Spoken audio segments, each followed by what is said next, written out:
Hebreos capítulo 11, por favor, abra su Biblia conmigo allí.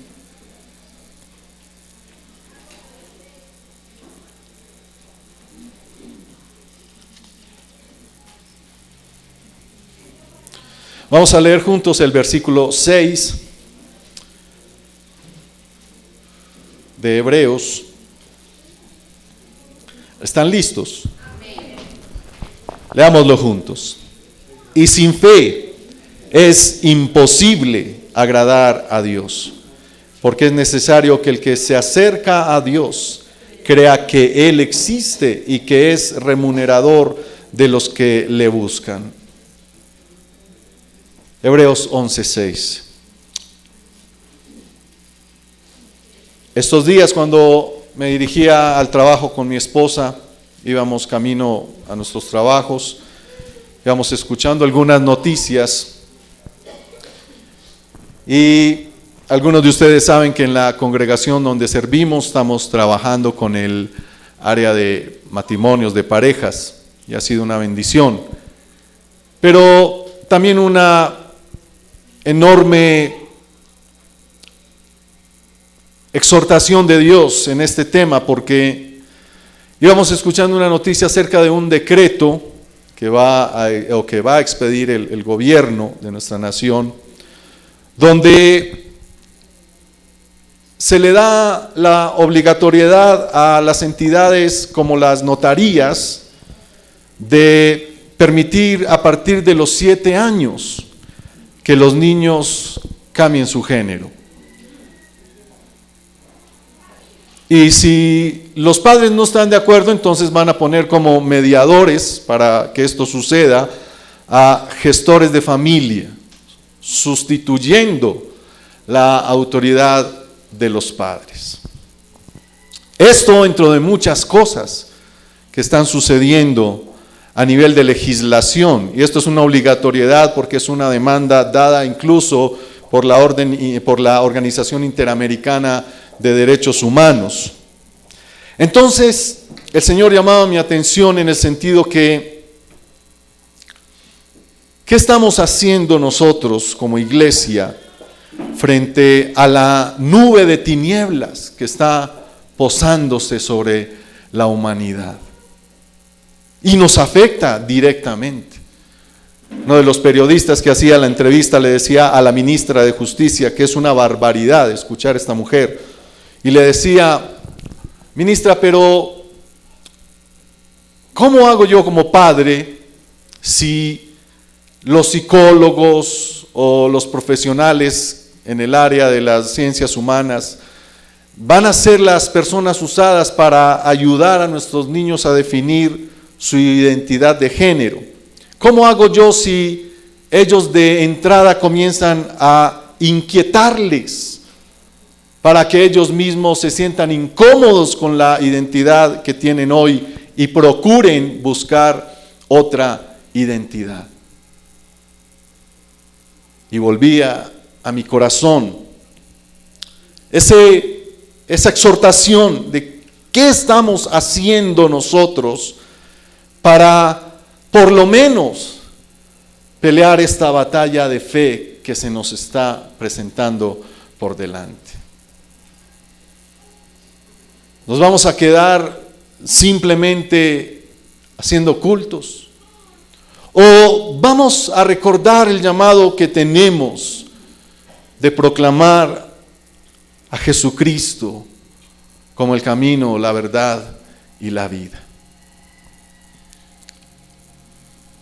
Nosotros necesitamos volver a avivar nuestra fe.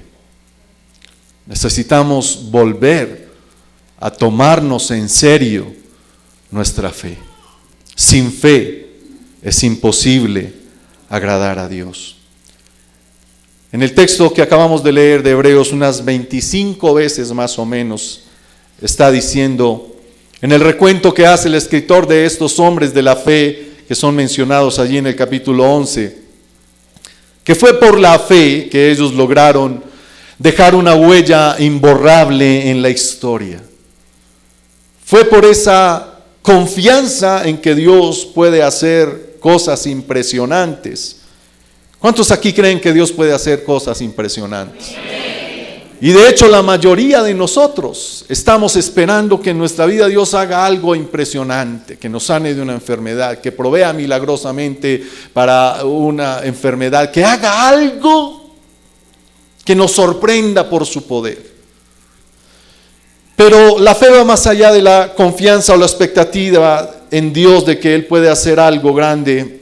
La fe, según la palabra escrita aquí, fueron las convicciones de firmeza y obediencia que les permitieron a estos hombres aprender también a caminar con Dios. Porque no solo tenían la expectativa de que algo grande sucediera, sino la expectativa de ser de Él, de caminar con Él, de permanecer en Él. Cuando yo escuché desde el año pasado que los pastores programaron el congreso de Conociendo al Dios que adoramos. Y es que definitivamente nadie puede adorar verdaderamente al Señor si no le conoce. Y sé que todos tenemos en nuestra mente al escuchar esto la imagen de la mujer samaritana hablando con Jesús. Jesús le dice: ustedes adoran lo que no saben.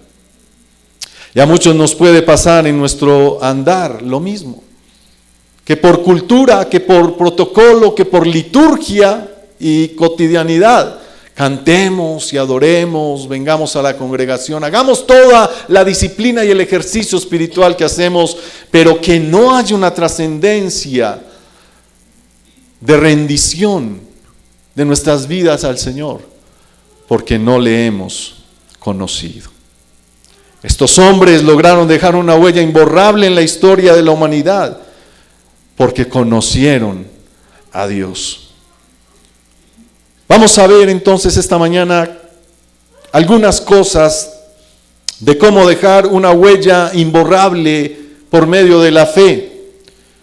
La humanidad que no conoce a Dios ha dejado huellas imborrables en la historia y de hecho tanto se ha extendido el impacto de la humanidad que ha dejado una huella imborrable y casi irrecuperable en el medio ambiente. Acaba de terminar en Cali, precisamente la ciudad donde nos visita el pastor Arturo, la COP16. ¿Sabían ustedes de eso? Un evento donde se estaba definiendo y trazando la ruta de cómo se va a manejar el tema del cuidado del medio ambiente que nos queda, porque el otro medio ya no lo tiramos. ¿Cómo lo vamos a intentar cuidar? Y políticas de Estado, y entonces tomando compromisos, cómo se dedican recursos, cómo se comprometen entidades a todo esto, porque la huella incluso imborrable sobre el medio ambiente es una huella que ahí está. No es sino encender el televisor y usted ve la devastación, por ejemplo, en la Amazonía. Más de 120,000 hectáreas han sido deforestadas en la Amazonía en los últimos años. La contaminación de los ríos por la minería ilegal. Tierra que ya no puede ser trabajada ni labrada. Aguas que no pueden ser potables ni tratadas para que la humanidad pueda tomarlas, porque la humanidad misma ha dejado una huella imborrable. Ahora, frente a los acontecimientos espirituales, Jesús dijo: hallará fe el Hijo del Hombre cuando vuelva a la tierra. Hallará convicción, hallará firmeza, hallará determinación, porque el creer que Dios puede hacer algo por nosotros, hasta los que no conocen y caminan con Dios creen. Hasta los que no tienen el más mínimo contacto o intención con las Escrituras creen que Dios puede hacer un milagro y lo piden y pagan promesas para que eso suceda. Pero no conocen al Señor.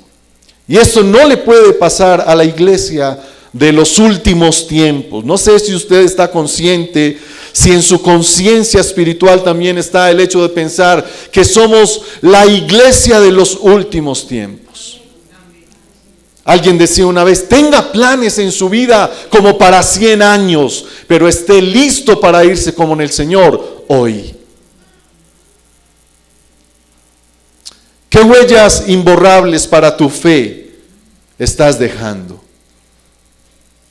Una de las cosas a nivel interno de nuestra congregación que nosotros evaluamos es quién viene detrás del liderazgo que está de salida para tomar el testimonio de la fe. ¿Quién nos va a sustituir? ¿Cuál es la garantía de la predicación, de la extensión del reino de los cielos a futuro, a sabiendas de que hoy tenemos una generación atacada totalmente, 24/7, por el humanismo, el relativismo moral y por todo lo que pudiéramos mencionar, con el único objetivo de desviar su mirada del único Dios verdadero? La pregunta va más allá. La generación que viene tras de nosotros conoce al Dios eterno. ¿De verdad le estamos dejando a nuestros hijos, a nuestros discípulos, el conocimiento del único Dios verdadero? Necesitamos preguntarnos qué huellas de fe estamos dejando, de manera que sabemos que otros detrás de nosotros seguirán proclamando el Evangelio hasta que el Señor venga. Cantaba alguien por ahí: ¿qué te pasa, iglesia amada, que no reaccionas? Solamente te emocionas. Pareciera que todo está diseñado hoy para mover nuestras emociones y que nos sintamos felices en la vida espiritual. Pero como cuando el Señor se acercó a la higuera que no tenía fruto, pero en apariencia se veía fructífera, puede estarle sucediendo a la iglesia de hoy. ¿Cuáles son esas huellas? Que las huellas que usted deja no sea esas huellas que cuando su esposa está trapeando usted le pisa y ahí quedaron sus huellas. Pero, amado hermano, es tiempo de despertar. A Dios no le importa si fundamos 1 o 10 congregaciones. A Dios no le importa si congregamos miles. A Dios no le importa si estamos detrás de la manifestación de su poder. A Dios le importa quien quiera conocerlo y habitar en su presencia. Todos nos sabemos de memoria ese precioso salmo que dice: una cosa he demandado a Jehová y esta buscaré. ¿Qué dice? Que esté yo en la casa de Jehová todos los días de mi vida. ¿Para qué? Para contemplar su hermosura y para inquirir en su templo. La pregunta ¿es esa su fe hoy? ¿Le afana a usted pelear la batalla de la fe para nunca desviarse del camino que está caminando? La pregunta es: ¿qué tan firme es esa fe que aunque no vea los milagros, permanece fiel?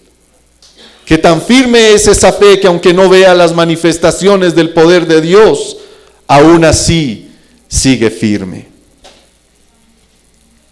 La fe que usted y yo proclamamos necesita vestirse de frutos y de convicciones que ninguna tormenta pueda sacudir. Recuerda la comparación que el Señor hizo. ¿A qué compararé? A aquel que oye mi palabra y la hace. Sabe bien a qué lo comparó el Señor. Pero también sabe bien a qué comparó el Señor al que oye su palabra y no la hace. Los dos escenarios son exactamente iguales. La diferencia es la respuesta frente a lo que usted escuche. El que recibe mi palabra y la hace y la obedece, al final no tendrá sino bendición. Aunque vengan los ríos, aunque soplen las tormentas, aunque caigan los vientos y den con ímpetu contra aquella casa, no caerá. Qué bueno que aquellos que proclaman hoy los avivamientos, los nuevos tiempos de parte de Dios, los cielos abiertos, volvieran a este texto, porque la tormenta vendrá. Seremos sacudidos, seremos probados en nuestra fe, pero la diferencia la va a marcar es cuál es nuestra respuesta frente a lo que escuchamos cada domingo, cada día que te reúnes, en la consejería que recibes de tus pastores. ¿Qué haces con eso que Dios pone en tus manos para que obedezcas?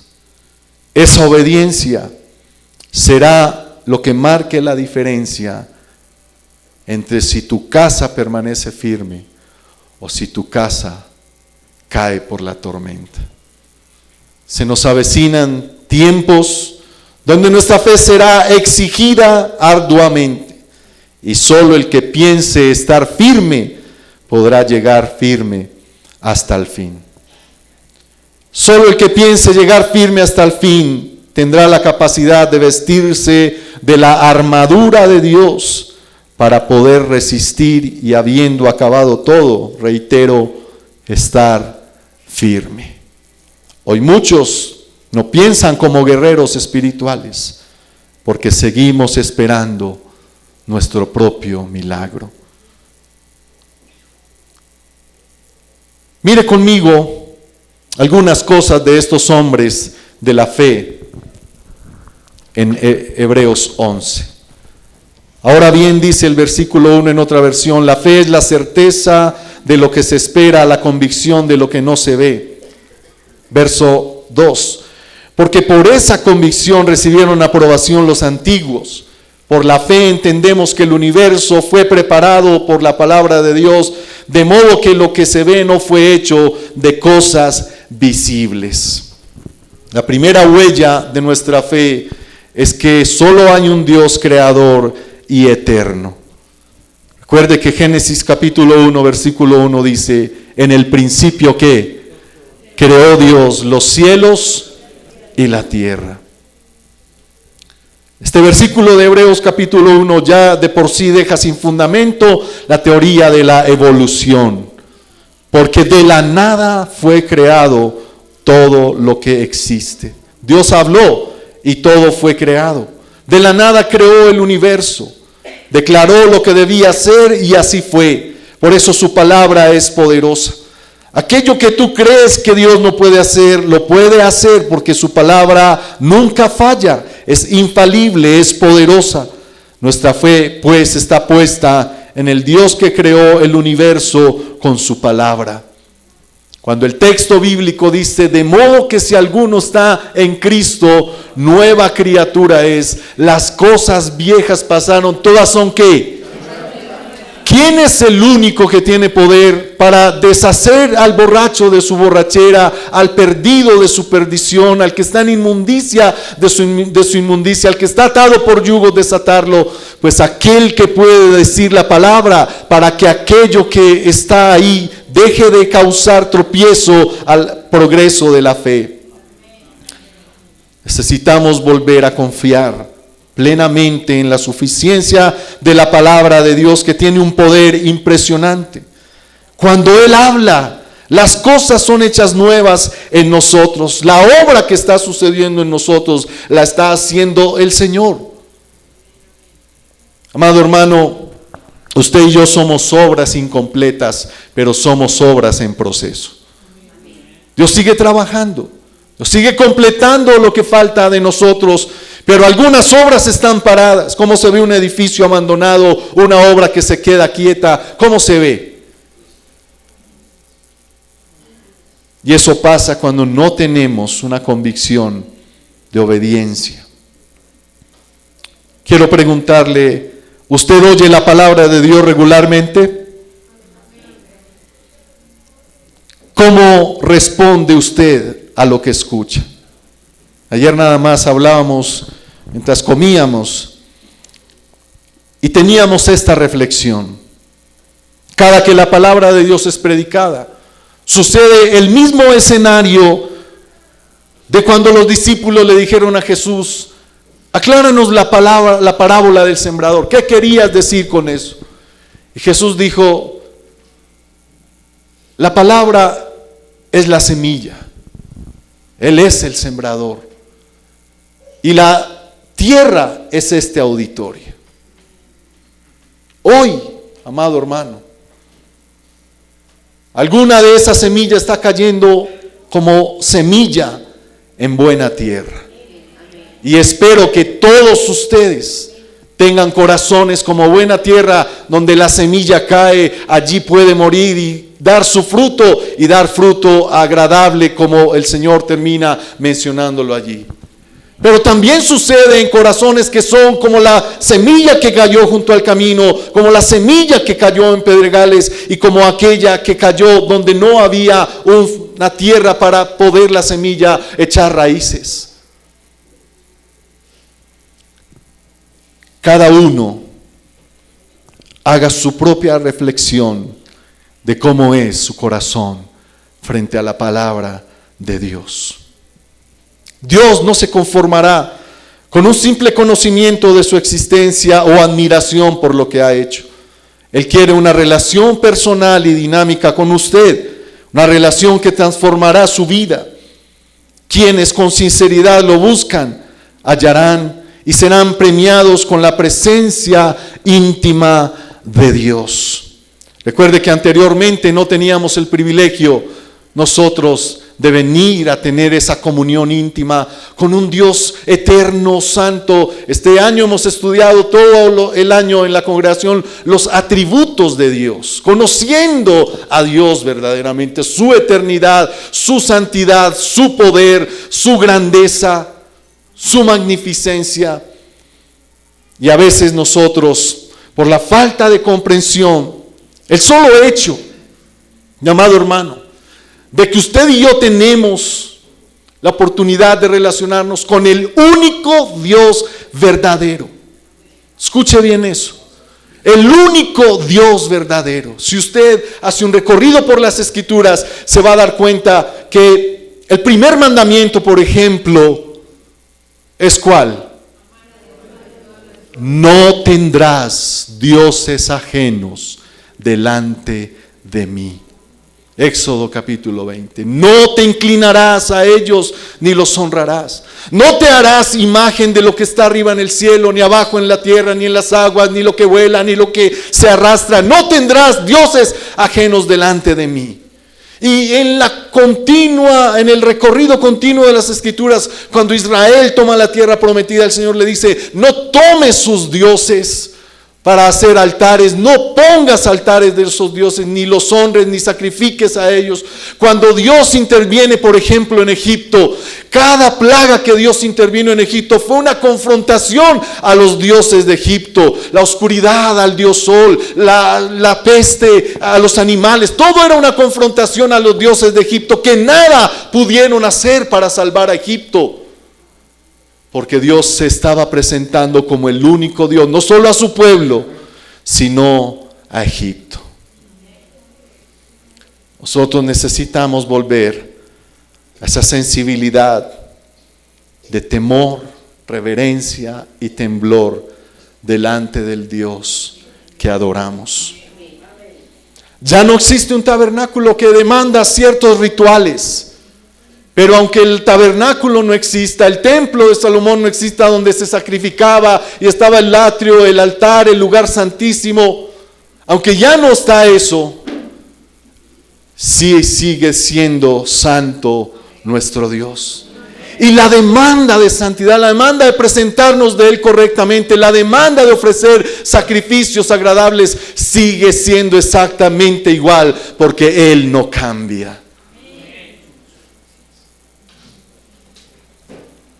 Por eso necesitamos conocer al Dios que adoramos.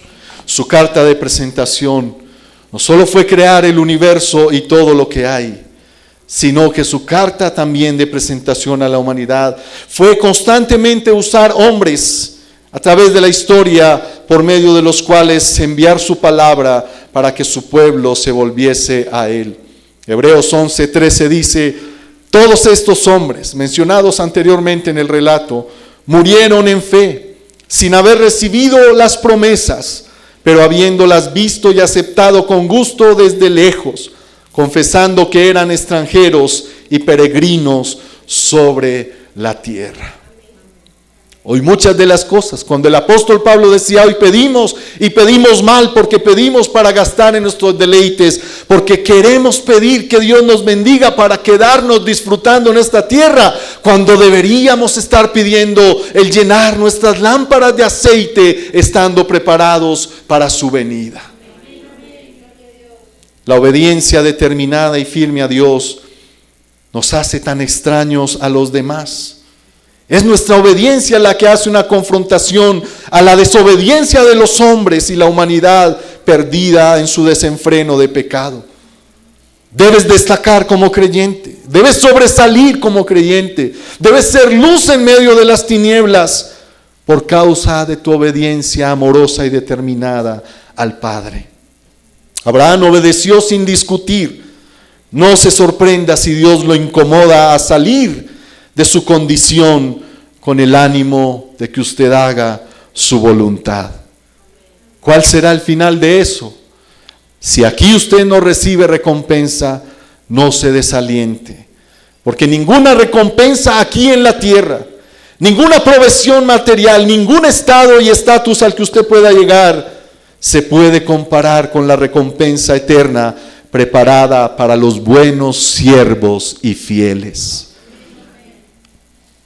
¿O acaso hay algo con lo que usted pueda comparar que le ha sido otorgada en Cristo Jesús por gracia la vida eterna? Absolutamente nada.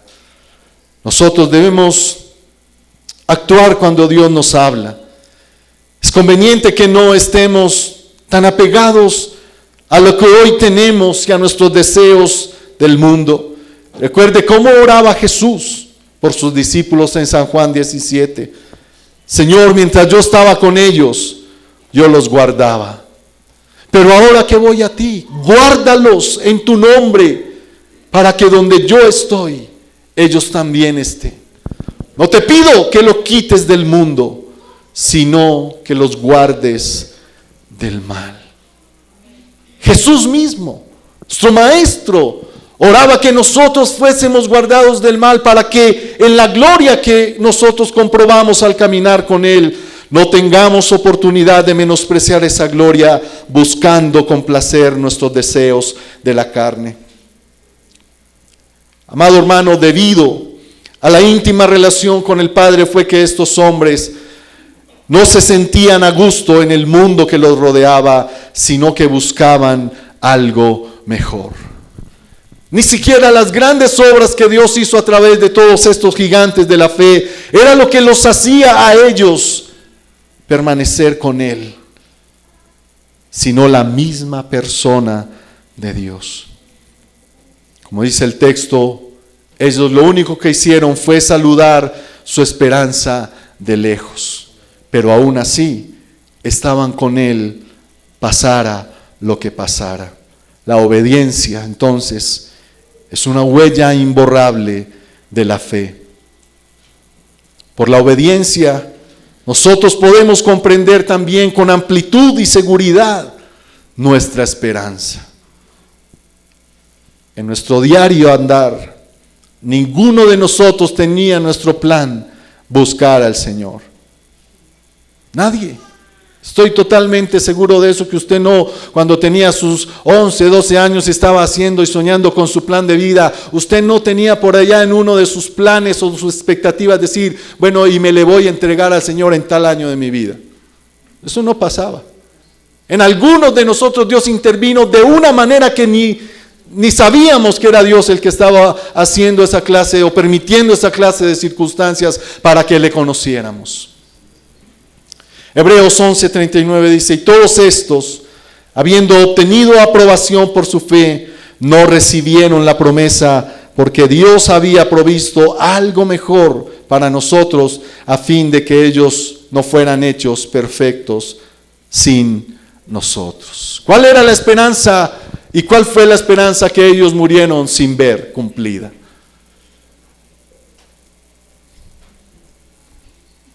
Es aquello que nosotros hemos dejado de apreciar. Filipenses capítulo 4 dice: porque Él, siendo Dios, no estimó el ser igual a Dios como cosa a que aferrarse, sino que se despojó, haciéndose ¿qué? Obediente. ¿Hasta dónde? Dejamos de apreciar la entrega del pesebre. Dejamos de apreciar la entrega de la cruz. Porque hoy nos creemos merecedores de todas las bendiciones y las riquezas, sin compromiso, sin fe y sin santidad. Así como Hebreos dice, sin fe es imposible agradar a Dios. Hebreos también dice, sin santidad nadie verá al Señor. Jesús fue la promesa salvadora cumplida para nosotros, y en Él nosotros podemos alentarnos sin perder la alegría de nuestra esperanza. Cada vez es más sorprendente cómo la iglesia de hoy ha perdido el aprecio de la extensión del triunfo de Cristo en la cruz del Calvario. Me envió un hermano esta semana en un grupo de WhatsApp que tenemos para las parejas de la iglesia y nos posteó ahí una imagen de ese texto en Colosenses donde dice: y Él anuló el acta que nos era ¿qué? Contraria. Y Él tomó a los principados y potestades y los exhibió públicamente, triunfando sobre ellos en la cruz del Calvario. ¿Sabe para qué? Para que nosotros, apropiados de ese triunfo de Cristo Jesús en el Calvario, no tengamos la más mínima duda, no le demos la oportunidad del doble ánimo en nuestro corazón en cuanto a pensar, caminar y permanecer con Él. Yo no sé si usted ya tiene en su plan de vida que usted caminará, sea que viva o sea que muera, y si el Señor viene, usted va a estar ahí preparado para irse con Él. No sé si lo está pensando dos veces. No sé si usted es de los que estaba pensando hoy, de pronto esta vida cristiana es muy difícil.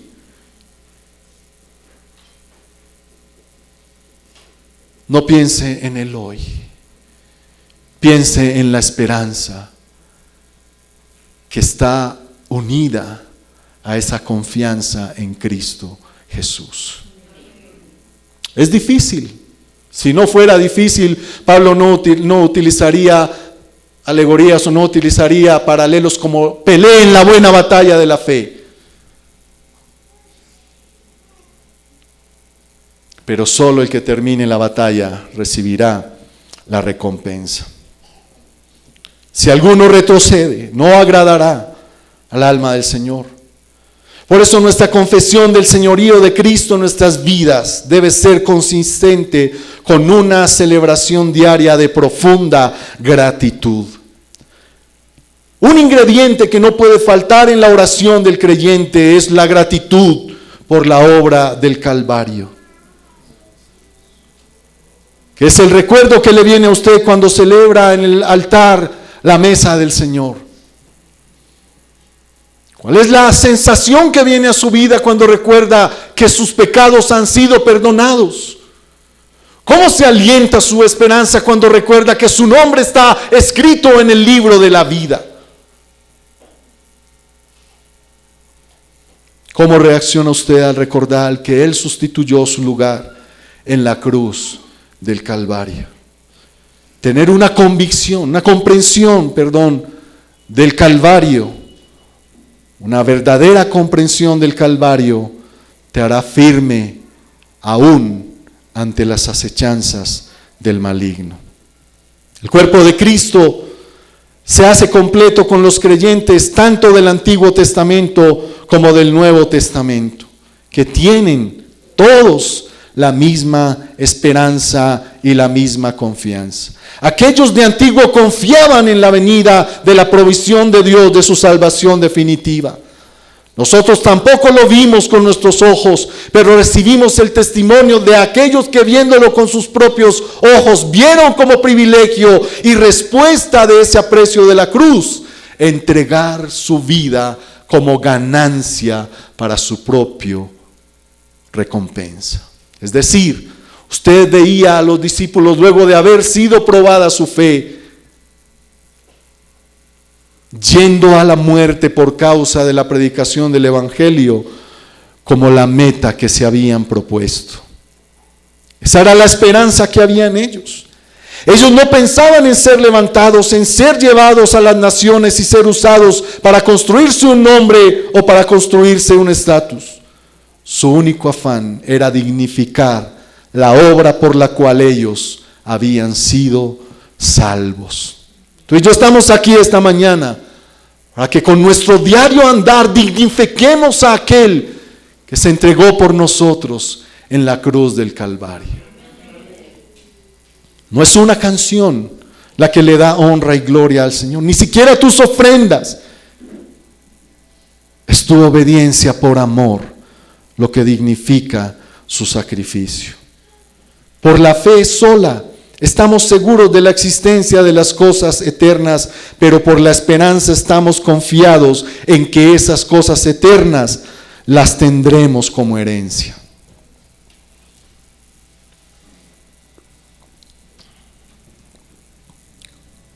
Entonces, siendo la obediencia una huella imborrable y la esperanza una huella imborrable de la fe, pregúntate hoy si esa es realmente la huella que estás dejando en tu caminar. El hombre ha dejado huellas hasta en la luna. Las civilizaciones antiguas dejaron huella de su grandeza, de su organización, de su poder político, militar y económico, de su cultura. Como iglesia, ¿qué huella le estamos dejando a nuestras generaciones? Le hablaba al principio de una nube gris, de las tinieblas posándose sobre nuestra niñez. ¿Qué vamos a hacer? Yo le invito a que como congregación entremos en ayuno y oración por esto. El Señor puede desbaratar los planes del maligno. Alguien me decía, eso tiene que cumplirse, son los tiempos finales. Pero nosotros no podemos relajarnos frente a nuestra tarea. Si mi pueblo se humillara, sobre el cual mi nombre es invocado, y buscaren mi rostro, y se convirtieren de sus malos caminos, entonces yo oiré desde los cielos, y perdonaré sus pecados, y sanaré su tierra. ¿Usted sabe en qué contexto fue dada esa palabra de parte del Señor? Salomón está consagrando el templo. Miles de sacrificios. Una casa esplendorosa, cual no la había habido ni la habrá jamás. Los mejores materiales. La excelencia a su más alto grado. Pero esa casa no tenía sentido si la gloria de Dios no estaba sobre ella. Y el Señor le dice entonces a Salomón, si vienen a esta casa con la actitud y con el corazón correcto, entonces yo elijo esta casa para poner en ella mi corazón y mi nombre y derramar mi gloria sobre ella. Y es ahí donde el Señor les dice, por eso si mi pueblo se humilla, si se convierten de sus malos caminos y si oran, yo oiré desde los cielos. Amado hermano, podemos tener los mejores templos, los mejores equipos, los mejores músicos, las predicaciones mejor elaboradas. Pero eso solo será un lugar que congrega gente si la gloria de Dios no está en ese lugar. Nuestra tarea es asegurarnos que la gloria de Dios esté en medio de nosotros. ¿Cómo? Con un corazón decidido a obedecerle, a santificarse, a permanecer en Él. Quiero terminar con estas 4 reflexiones finales que son el resumen de todo lo que hemos meditado esta mañana. Estos santos héroes de la antigüedad en la fe son el espejo donde debemos mirar nosotros a diario. Tan humanos como nosotros, pero que supieron elegir la obediencia y su propio sacrificio por la recompensa que ello les traería.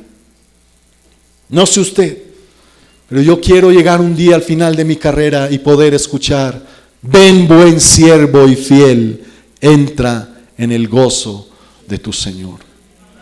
Número 2, como escuchamos el refrán popular, la esperanza es lo último que se pierde.